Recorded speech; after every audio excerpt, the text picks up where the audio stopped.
Bonjour à tous et bienvenue sur cette vidéo où je vais tenter de vous expliquer une méthodologie de travail pour étudier la personnalité soit d'une personne physique ou d'une personne morale.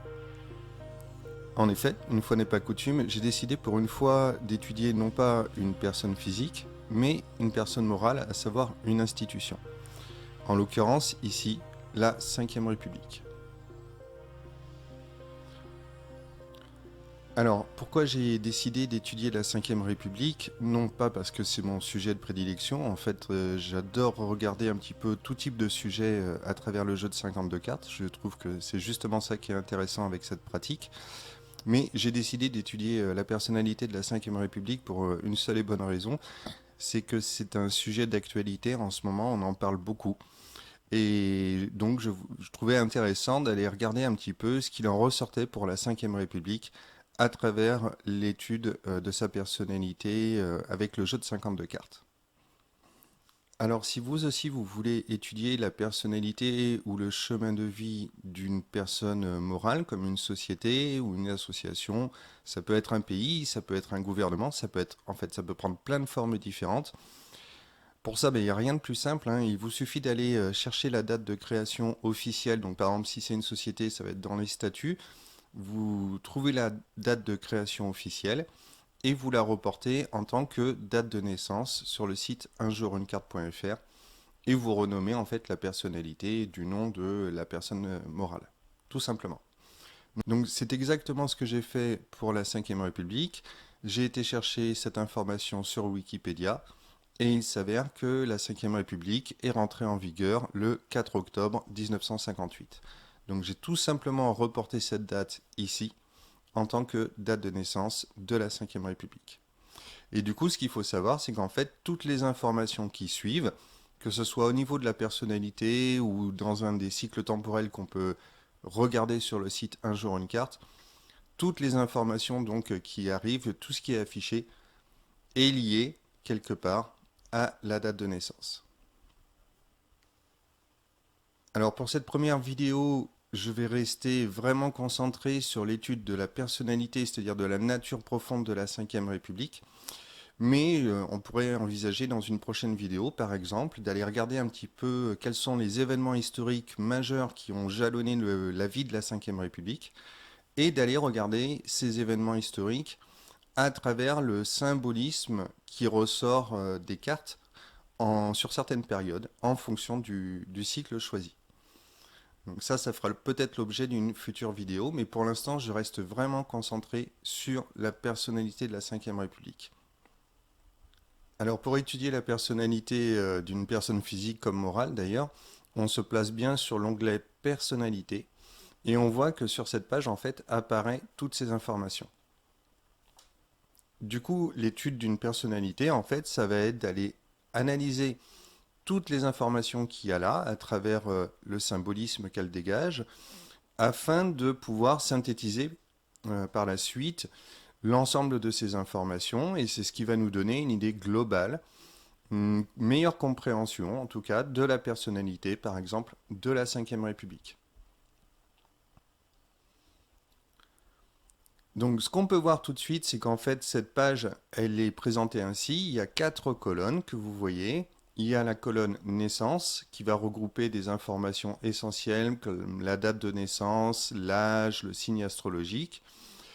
La deuxième colonne, ça va être la colonne nommée carte de naissance où on va retrouver en fait la grande carte qui est affichée ici, c'est la carte des naissances et qui, elle, est liée à deux cartes qui sont affichées un petit peu plus bas. Donc j'y reviendrai un petit peu plus tard.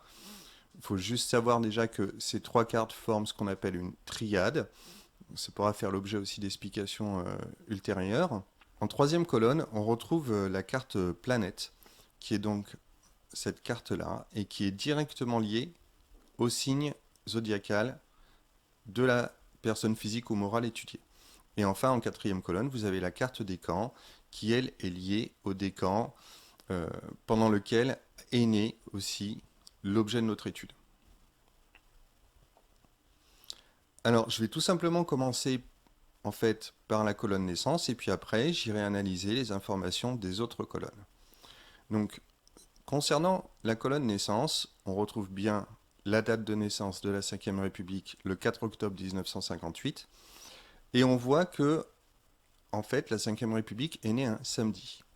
Alors là, le premier réflexe que j'ai, c'est d'aller relier, en fait, ce jour de la semaine à l'une des 7 planètes astrologiques, puisque vous savez qu'il y a 7 jours dans la semaine, et que chacun de ces jours est relié à l'une des 7 planètes astrologiques.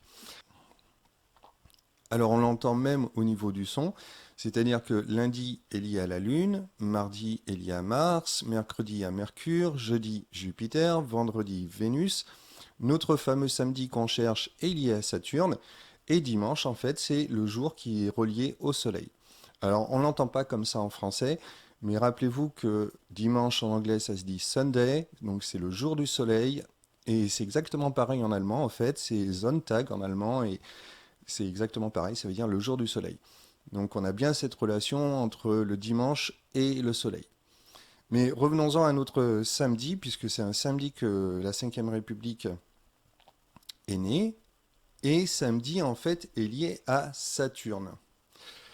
Et Saturne, là, ce qu'on va en dégager, c'est ses caractéristiques principales issues de l'astrologie. Donc ça nous donne juste des petites indications. On n'est pas encore vraiment là dans le fonctionnement même de la cartologie avec le jeu de 52 cartes, mais c'est des éléments dont qu'elle prend en compte, donc pourquoi pas nous aussi dans notre analyse les prendre en compte de façon très succincte. Et Saturne, en fait, est lié au karma, il est lié à la loi de cause et d'effet. Ça veut donc dire qu'en fait, la Ve République, eh bien, tout ce qu'elle va entreprendre, toutes ses actions, auront des conséquences sur son évolution, sa façon d'évoluer dans le temps qui passe. Donc elle sera vraiment très assujettie au karma de ses propres actions finalement. Alors la deuxième information en fait c'est l'âge. Donc là je vais passer très rapidement dessus parce qu'en fait c'est une information qui évolue et qui se met à jour avec le temps en fonction du temps qui passe justement et qui est directement liée à la date de naissance. Par contre, je vais m'attarder un petit peu plus sur le signe de la Ve République, puisque la Ve République, elle est balance. Et là, je vais faire un petit peu comme j'ai fait tout à l'heure pour Saturne, c'est-à-dire que je vais juste extraire les informations très classiques de l'astrologie. Alors, qu'est-ce qu'on peut dire sur le signe de la balance, si on extrait les informations vraiment très classiques de ce signe zodiacal? La balance, c'est un signe qui est particulièrement lié aux notions de justice, donc de droit, de liberté, d'égalité. C'est pas un signe facile. Parce qu'en fait, les gens qui sont balance sont. Alors, c'est une généralité, hein, donc c'est forcément faux. Il faut individualiser au maximum les informations, surtout dans ce domaine, mais on peut quand même avoir des caractéristiques assez générales.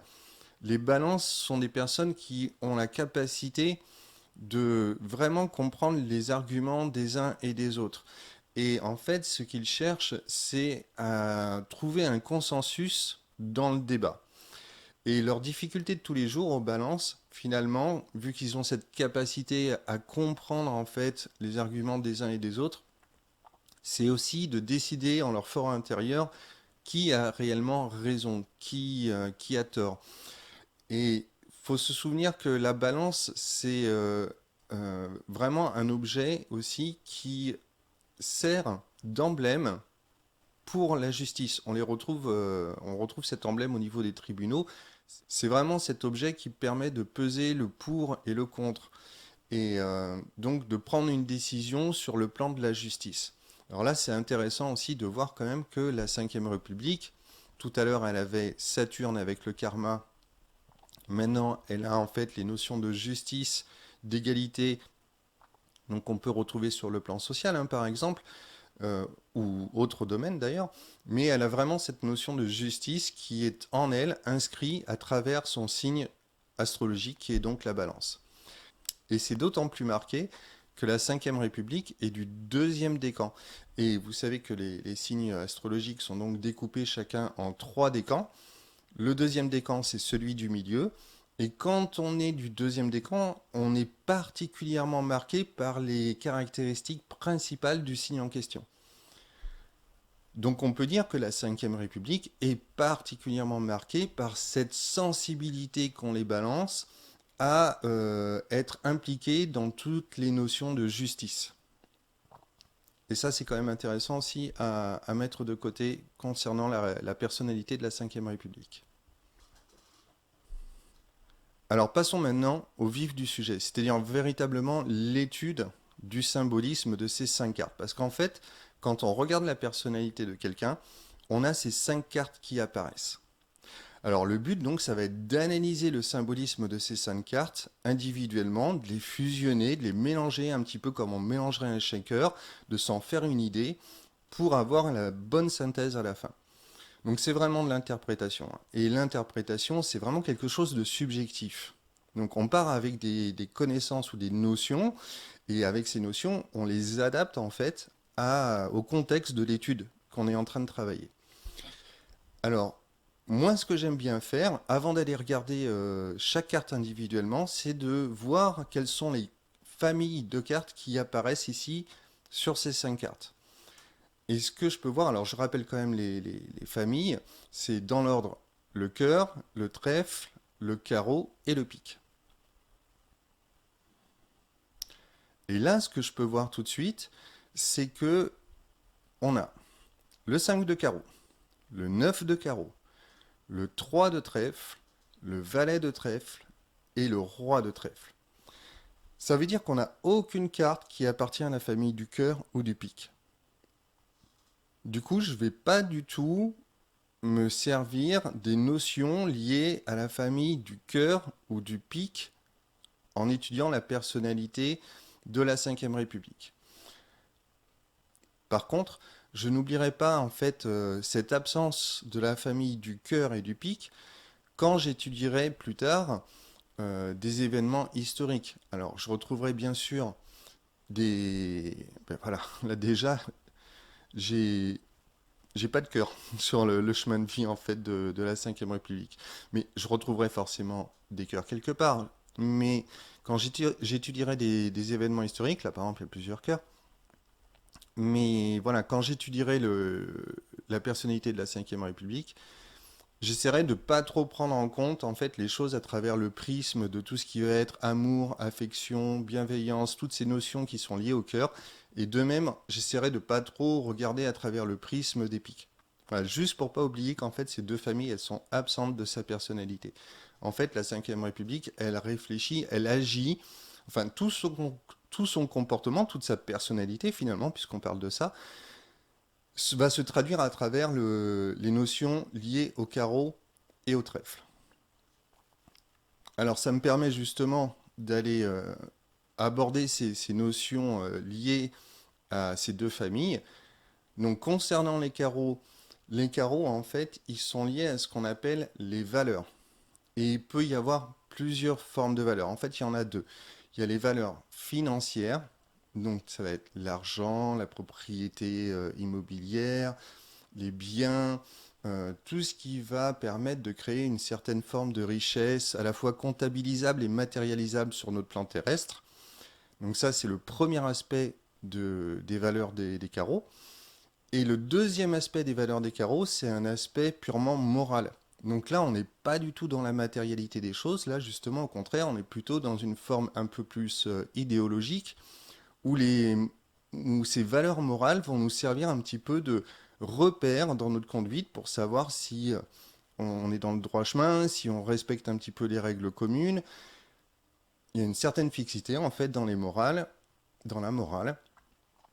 Et son but, c'est un peu de nous servir comme d'un phare dans la nuit qui nous permet d'aller voyager le plus loin possible, qui fait que quand on revient, ben, on va éviter les récifs. Voilà, tout simplement.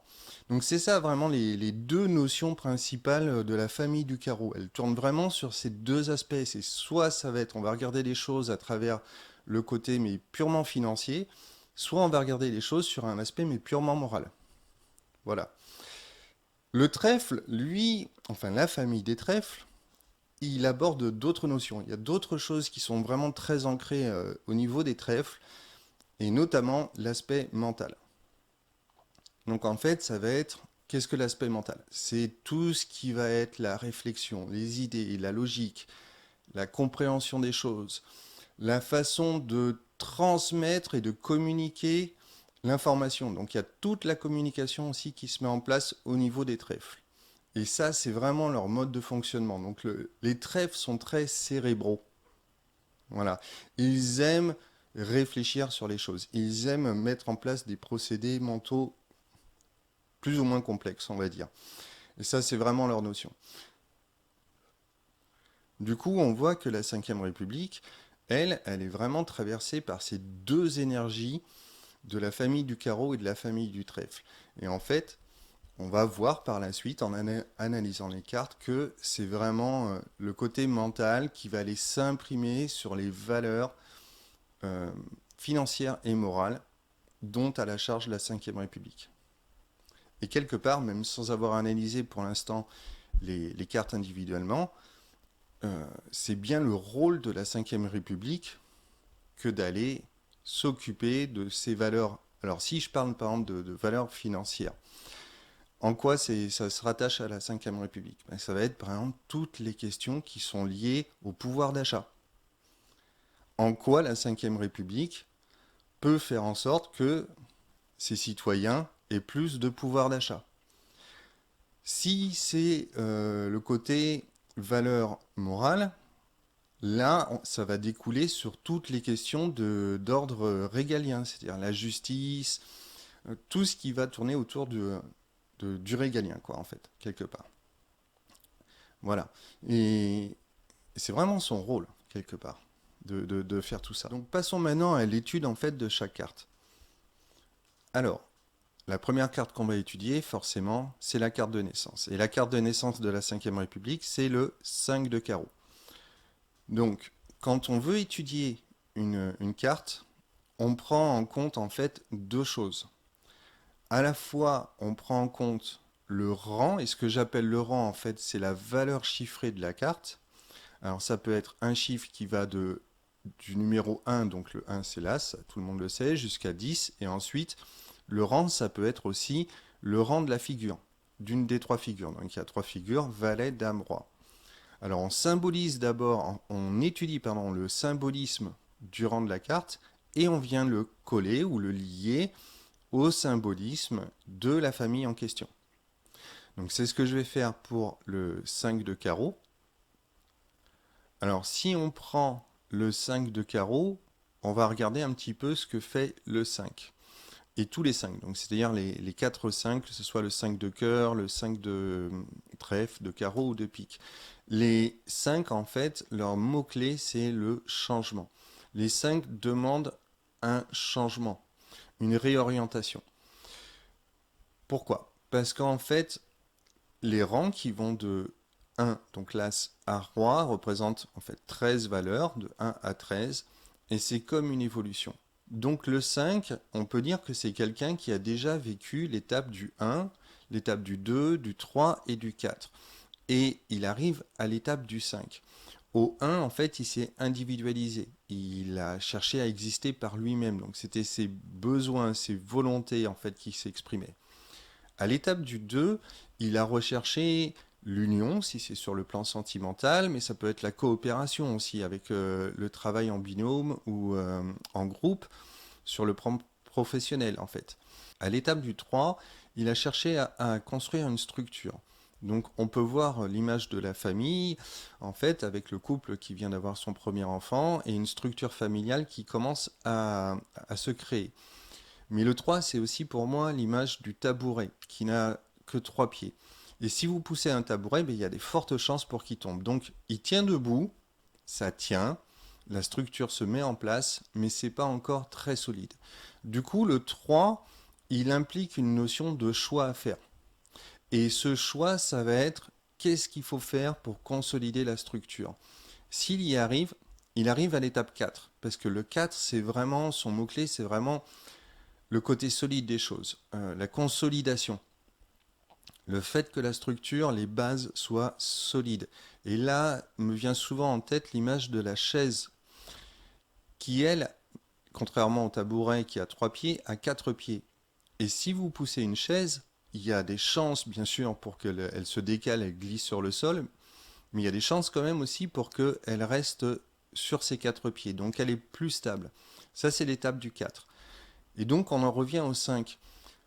Le 5, c'est l'humain qui en fait a traversé ces 4 étapes-là et qui maintenant sait qu'en fait une autre forme d'évolution va se mettre en place. C'est celle qui va vivre à travers les étapes 6 à 13 et il sent en lui que après avoir maîtrisé toutes ces notions qui étaient très liées finalement à son quotidien, à sa vie dans la société, et voilà, toutes ces relations-là, maintenant il va devoir être confronté à des changements profonds, plus spirituels.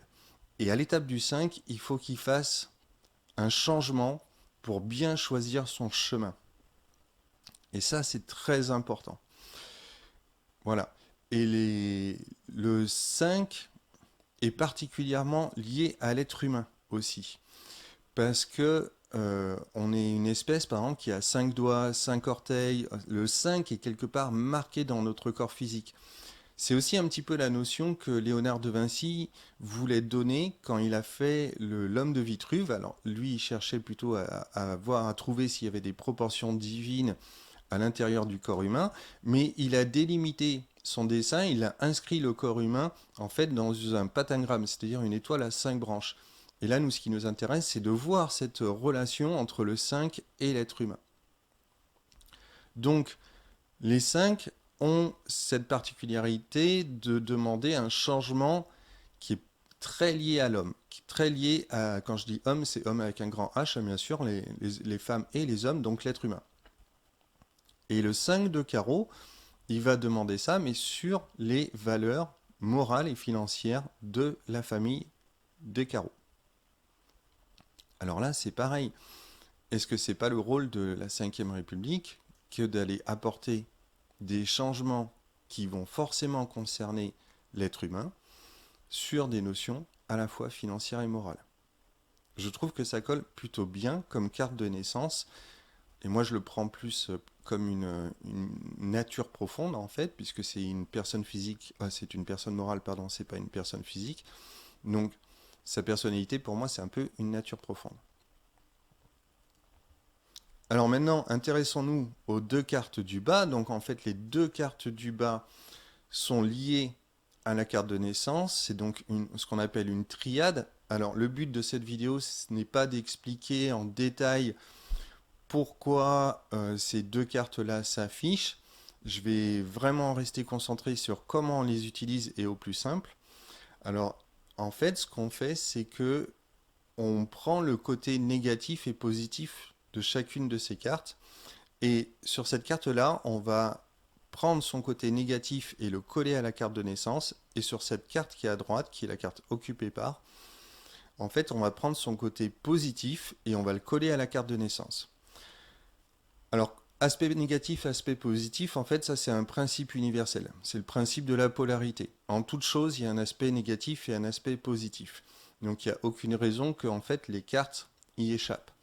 Et on sait que les cartes, ce qu'elles font, c'est en fait amener une certaine forme d'énergie qui leur sont propres. Mais dans cette énergie même, il y a un aspect positif et il y a un aspect négatif.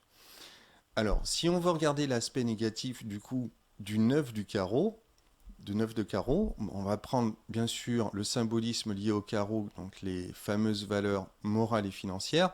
Mais qu'est-ce que fait le 9 dans notre évolution? Il se situe où le 9? Le 9, en fait, il se situe à une étape où il faut... Son mot-clé, c'est abandon, quelque part. Il faut complètement se remettre en question avec le 9. Il faut abandonner ses convictions. Il faut faire un lâcher-prise total, en fait. Parce que au 9, on comprend que faut plus regarder les choses par rapport à soi-même. Ce qui nous est bon pour nous. Il faut regarder les choses par rapport à ce qui est bon pour tout le monde. Voilà, et c'est ça la forme de sacrifice, d'abandon de soi qui est retranscrite à travers le 9.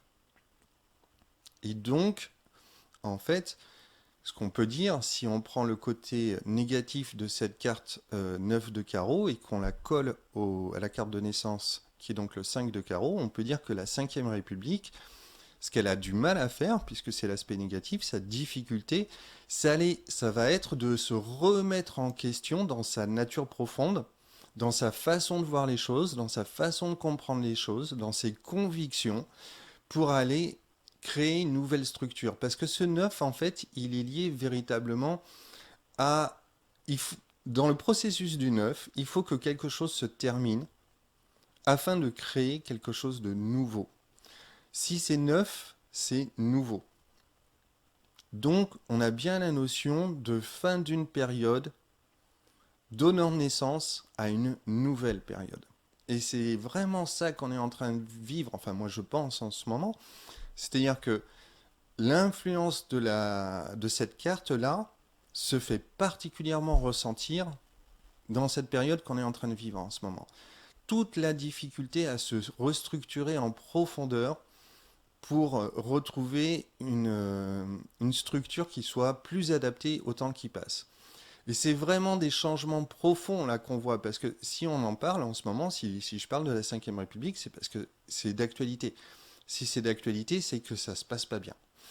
Et on en est presque au point de se poser la question, est-ce qu'il ne faut pas complètement réécrire la Constitution? Et la Ve République, en fait, elle se réfère à quoi pour fonctionner? Elle se réfère à la Constitution. Et c'est vraiment notre dernier rempart.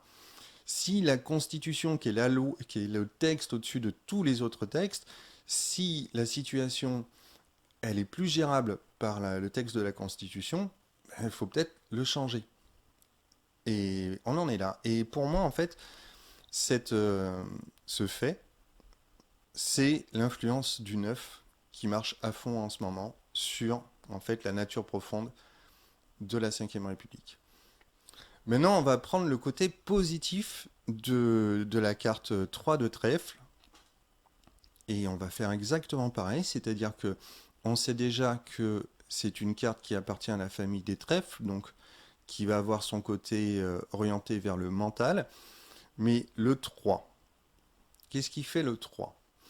Donc, en fait, ce qu'il faut savoir, c'est que les cartes impaires, donc As, 3, 5, 7, d'une certaine façon aussi, 9, c'est pas des cartes très très faciles de base.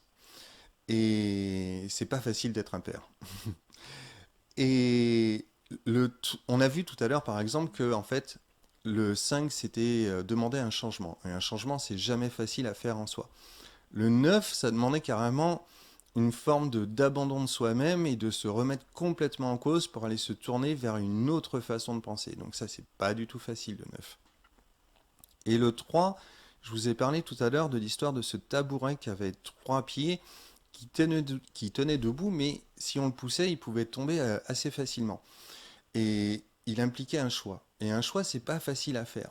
Donc, quelque part, le 3 déjà en soi a un grain de difficulté qui est particulièrement présent à cause de ce choix à faire, de cette décision à prendre. Et là, c'est le 3 de trèfle, donc c'est des décisions mais purement mentales. Et par contre, c'est son aspect positif. Alors ce qu'on peut dire, c'est que bon an, mal an, malgré des bonnes et des mauvaises décisions, parce qu'il y a forcément eu des bonnes et des mauvaises décisions, ce qu'on peut dire, c'est que la Ve République, elle peut peut-être compter sur une bonne étoile au-dessus de sa tête pour avoir, en fait, pour prendre parfois, des bonnes décisions qui vont faire qu'elle va perdurer dans le temps. Donc, bien sûr, hein, c'est subjectif. Bien sûr, je ne rentre pas dans le fond des choses, hein. Moi, ce qui m'intéresse, c'est de retranscrire à travers le symbolisme des cartes. Mais en fait, ça prend assez sens pour moi dans la mesure où la Ve République, elle existe depuis 1958. Donc ça fait quand même 66 ans qu'elle est en place. Si on prend la République qui était juste avant, donc la quatrième, on sait qu'elle a eu des gros problèmes au niveau institutionnel et elle a duré quelques années. Et finalement, la Ve République, elle est là depuis bientôt 70 ans. Donc, on ne parle pas d'une personne physique, on parle bien d'une institution. Et en tant qu'institution, cette durée de vie, elle est honorable. C'est peut-être là qu'on retrouve aussi le fait qu'elle a perduré dans le temps parce que, comme je disais tout à l'heure, bon an, mal an, elle a pu prendre des mauvaises décisions, certes, on en arrive où on en est, certes, mais il s'est passé des choses intéressantes qui ont fait que finalement elle était quand même elle était quand même là et elle fonctionnait pendant tout ce temps-là.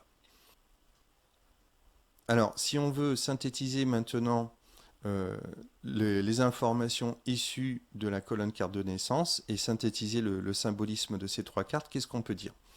On peut dire que la Cinquième République, sa mission, sa nature profonde plutôt, sa nature profonde, pas sa mission, c'est d'aller opérer un changement lié au 5 sur l'être humain, nous les citoyens, et notamment au niveau des valeurs financières, le pouvoir d'achat, ou des valeurs morales, le régalien. Que dans cette nature profonde, en fait, elle a beaucoup de mal, à cause du 9 de carreau, à se remettre en cause, à abandonner ses convictions et à transformer sa structure interne pour s'adapter au temps présent.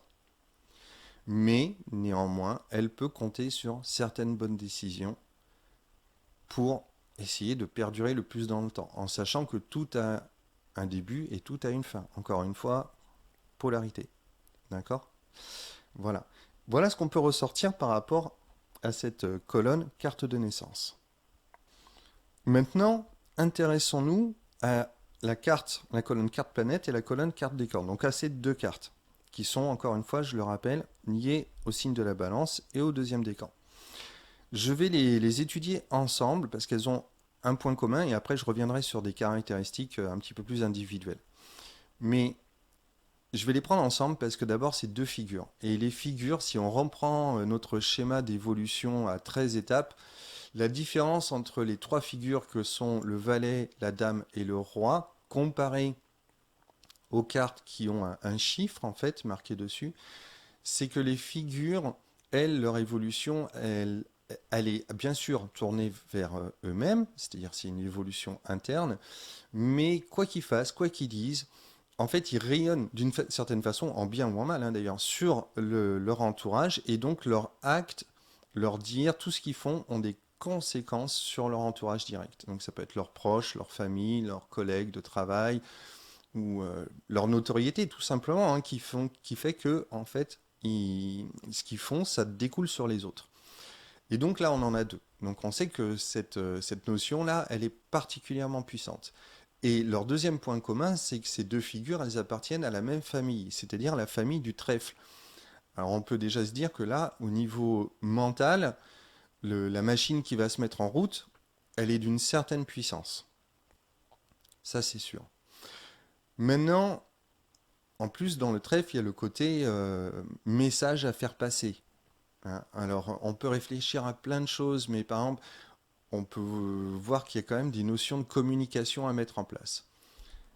Et d'autant plus, euh, c'est d'autant plus important que on a comme carte de planète le valet de trèfle.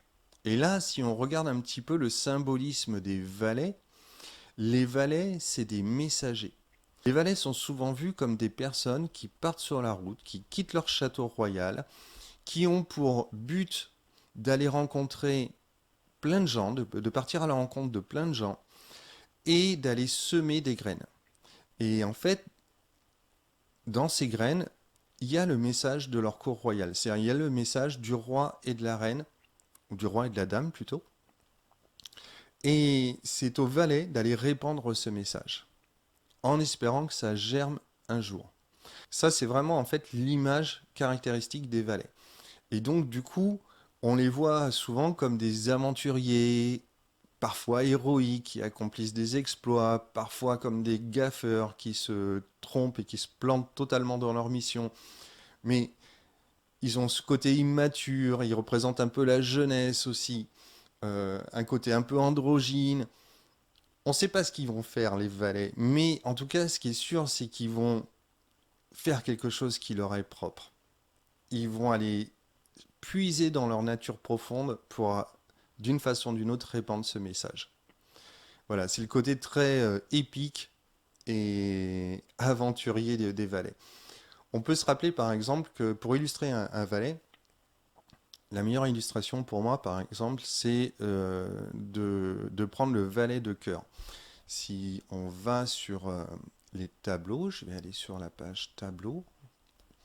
En fait, vous avez le valet de cœur qui est ici, qui est une carte fixe, puisqu'on le retrouve par exemple là, c'est le tableau de l'ordre naturel. On va le retrouver aussi au niveau du tableau de la manifestation, exactement à la même place. Et en fait, quelle que soit la quadrature, il fait partie des trois cartes là, celles qui sont sous fond bleu, qui ne bougent jamais.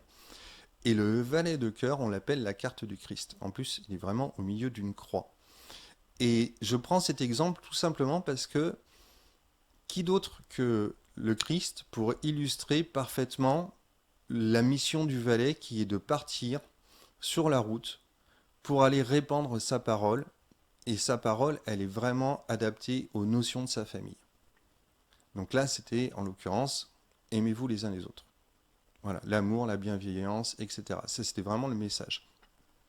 Mais nous, on a un valet de trèfle. Et le valet de trèfle, même s'il a le même mode de fonctionnement, son but, ça va être de répandre un message lié à la façon de penser, la façon de comprendre les choses et la façon de les diffuser. Euh, Là, on peut par exemple rattacher, par rapport à ce qui se passe en ce moment, au côté numérique, à l'expansion, au développement du numérique. Et on voit bien que la France, elle a quand même une réputation pas trop mauvaise, hein, on appelle ça la French Touch numérique, etc. Et par son valet, il veut vraiment rester dans les premiers acteurs, on va dire, hein. Il veut pas perdre la place par rapport à ça. Et ça c'est le valet de trèfle qui travaille à fond là-dessus, c'est l'adaptation aux moyens de communication. Et ça, c'est le valet de trèfle. Et alors, il est particulièrement aidé en ça par son roi qui est juste à côté, donc qui est le décan qui va le soutenir, qui va donner son impulsion un peu finale. Et là, le roi, lui, alors les quatre rois, du coup, si on analyse le rang du roi, ils ont vraiment une autre forme de fonctionnement.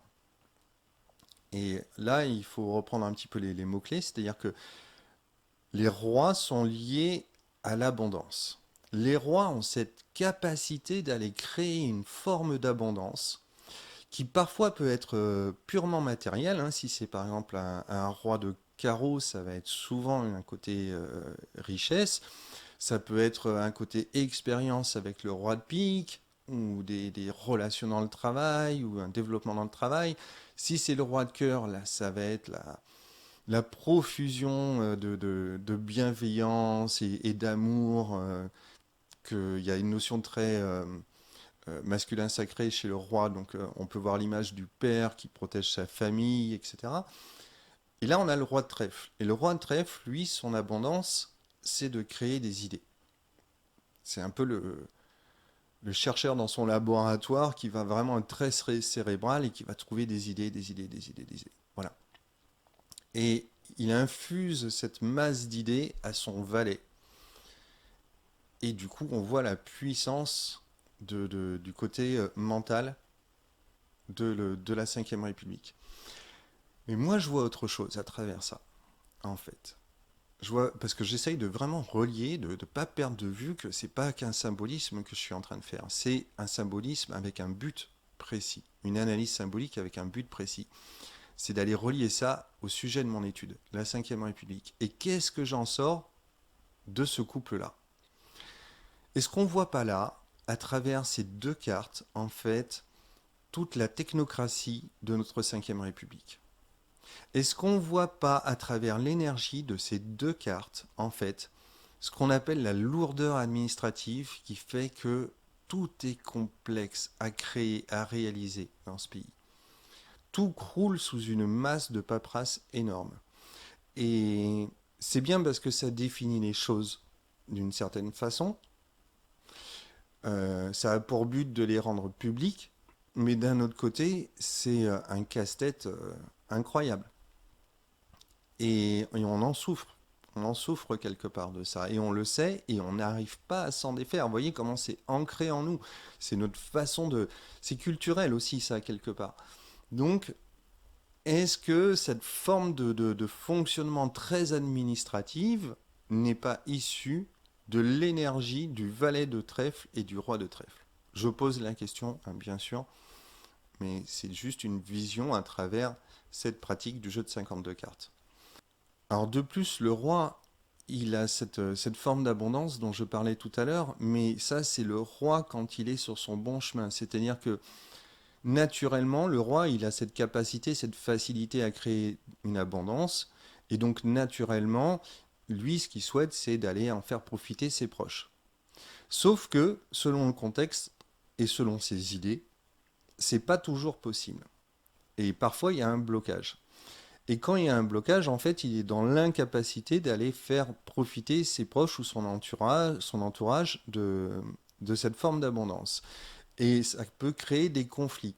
Et là, le roi, il n'est plus vraiment sur son bon chemin et il peut faire preuve d'autorité. C'est-à-dire qu'en fait, il va vraiment dire, ben, non, moi c'est comme ça que ça doit se passer. Il n'y a pas moyen, c'est moi qui décide et ça se passe comme ça.